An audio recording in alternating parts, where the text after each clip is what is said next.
voulais parler d'un autre truc. C'était le Havre. Parce que le Havre, personne n'en parle. Mais alors, c'est la chute libre.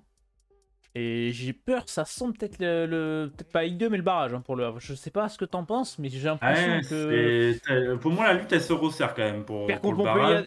Montpellier adversaire direct. Honnêtement, le Havre, on en a pas du tout parlé cette saison parce qu'ils faisaient une bonne première partie de saison. Ils étaient au milieu, ils avaient pris les points qu'il fallait, ils montraient quand même des belles choses. Là, pareil, et là, sur le sprint final, tu sens qu'il s'est un peu essoufflé. Quoi. Quand même qui quantitativement et qualitativement a pas non plus énormément de ressources. Alors pour l'instant, il marque très peu. Voilà, ça tourne en sa faveur. Mais là, tu sens que c'est beaucoup plus compliqué, ça tire à la langue et t'as l'impression que t'as pas trop de ressorts pour pouvoir chercher les points. Alors ils sont loin d'être largués parce que pour moi, voilà, ça va se battre jusqu'au bout avec les Nantes. Voilà, je pense le Havre 27, Lorient barragiste 26, Nantes 28, Montpellier 29. Et je pense qu'après Strasbourg, c'est bon.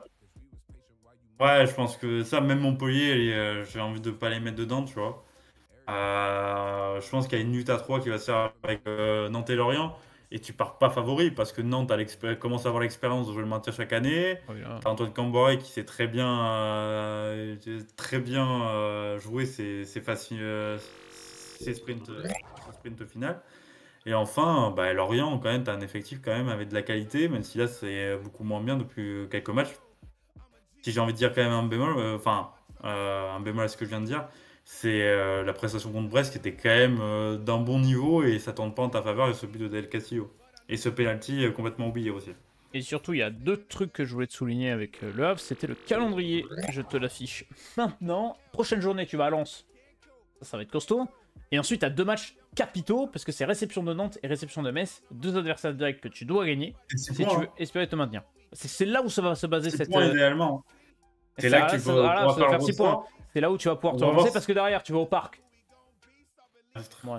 Attention, tu reçois Strasbourg. Alors en fonction, si Strasbourg a déjà validé son maintien, etc., bon, tu peux te dire, ils sont peut-être un peu en vacances, claquettes, tout ça. Tu vas à Nice. Même la Méno, c'est quand même compliqué. Voilà.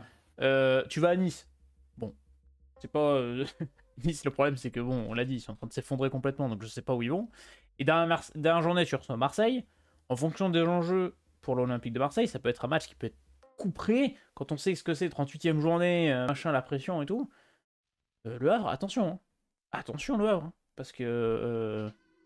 Et je te dis, c'est une équipe qui marque peu. Ils n'arrivent pas à marquer. Alors, ils prennent pas beaucoup de buts non plus. C'est pas une équipe qui est très spectaculaire à avoir joué. Mais en réalité, voilà, on voit 26 buts marqués. C'est la troisième pire attaque de Ligue 1. 35 buts encaissés. Ça fait peur. Et... alors on le sait, Mathieu Bonnemer, qui est directeur sportif, qui s'occupe du recrutement, etc., avait pas non plus énormément de moyens. T'as pas énormément de moyens au Havre. Qu'est-ce qu'on peut essayer de relancer pour Luca Elchner pour trouver les bonnes méthodes pour essayer d'aller chercher ce maintien? C'est compliqué parce qu'en fait, le Havre, ce qui est bien, hein, c'est-à-dire que tu vas pas avoir la carte joker du changement de coach. Oui. Elchner finira la saison. Derrière, voilà, peut-être trouver le bon schéma tactique pour aller chercher quelques victoires et essayer de remobiliser tes cadres qui sont un peu plus en difficulté. Mais voilà, la marge en fait est restreinte par rapport aux autres équipes et c'est ça qui me fait peur. Mais voilà, après derrière, le Havre n'a pas non plus à rougir de sa saison qui est quand même tout à fait correcte. Mais après, le truc du Havre, c'est que en fait, ils sont à leur place. Parce que t'as pas des moyens énormes. Bah, ça marque peu, mais ça se provoque pas non plus énormément d'occasions. Donc sur ça, c'est pas une équipe qui a performé en première partie de saison, pour moi. Ouais. Et là, tu sens que c'est difficile. Entre guillemets, les victoires sont de plus en plus étriquées. Donc voilà, c'est compliqué. Une équipe qui a du mal à l'extérieur, par contre. Parce que je crois que c'est une victoire cette saison à l'extérieur. Attends, je vais chercher le tableau. Mais c'est une équipe qui a énormément de mal hors de ses bases. Je crois que si tu regardes le classement extérieur de Ligue 1, c'est bon, je l'ai là. Je vous l'affiche. Est-ce qu'il est bien affiché? Bon, c'est de la merde. J'ai raté mon affichage. Attendez. Est-ce que je peux afficher ça correctement? Ouais, on voit ça à peu près. Quand tu regardes le classement de Ligue 1, le Havre, ils sont 17e. 10 points inscrits à l'extérieur sur 14 matchs. C'est aussi bien que Clermont et Marseille. Leur victoire contre Toulouse. C'est la seule victoire de la saison pour le Havre. Ah, C'est une victoire cette saison à l'extérieur. Non, mais par contre, c'est autant de points à l'extérieur que Marseille. Et ça fait mal pour les Marseillais. et encore, de mémoire, la victoire contre Toulouse, c'était vraiment arraché dans les dernières minutes avec Ouais. un scénario fou. Donc t'as pas un match référence à l'extérieur. Donc c'est ça qui est quand même assez inquiétant Et à l'aube de cette fin de saison. 10,1 XG à l'extérieur. C'est faible. Hein. C'est une équipe qui se procure peu d'occasions, Mais et c'est qui a aussi l'équipe qui peu se de procure le matériel offensif. moins mine de d'occasions rien. à l'extérieur de Ligue 1. Donc, Et voilà. C'est pas un truc extensif. Je suis en train de regarder à peu près à côté les autres stats, savoir s'il y a des trucs vraiment parlants. J'aime bien regarder la stat des gardiens de but, moi. Mais j'ai pas grand chose à dire sur Arthur Desmas, qui est plutôt un bon gardien. Mais c'est vrai que là, côté, c'est le gros bémol du Havre, c'est ce manque de réalisme à l'extérieur. On a quand même 73,6% d'arrêt pour Lucas Eisner. Non, pour Arthur Desmas cette saison. Peut-être que Lucas Eisner est bon dans les buts, je ne sais pas. Mais c'est vrai que pour le Havre, va falloir commencer à s'inquiéter, surtout quand tu vois le calendrier. Je vais afficher le calendrier des concurrents directs également. Quand tu vois Nantes, hop, Nantes, c'est là, pardon, excusez-moi. Nantes, c'est réception de Lyon la semaine prochaine, qui aura joué en Coupe de France. Bah, donc il y a le match contre le Havre qui est très important. T'as un derby contre Rennes à la maison, t'as un match à Montpellier, adversaire direct, t'as un match à Brest qui va être compliqué, réception de Lille et déplacement Monaco. Donc en vrai, les calendriers sont quand même assez équilibrés pour le reste des équipes, je trouve. Ouais, mais voilà. Moi, en fait, plus ça avance, plus j'ai l'impression que la lutte pour le maintien, elle est en train de se préciser. Metz, Clermont descendront. Et derrière, voilà, t'as un duel à 3 avec Nantes et Lorient. Et pour moi, le Havre repart avec ouais, 20% de chance d'éviter cette 16e place. Et Ah, après, derrière, tu peux te sauver par ce barrage aussi.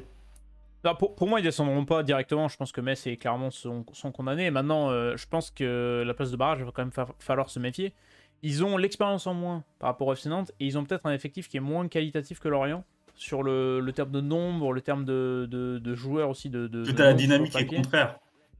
Aussi. Lorient est en train de remonter, même si ça gagne pas forcément, notamment ce week-end. Lorient, mine de rien, dans leur malheur, ils sont là depuis le début de saison Oui. quasiment à jouer ce maintien. Nantes, c'est pareil. Et en fait, Le Havre, pendant un moment, est un petit peu épargné. Et là, bah, ils sont vraiment dans le dur. Donc, c'est peut-être ça qui peut leur coûter cher. Ça.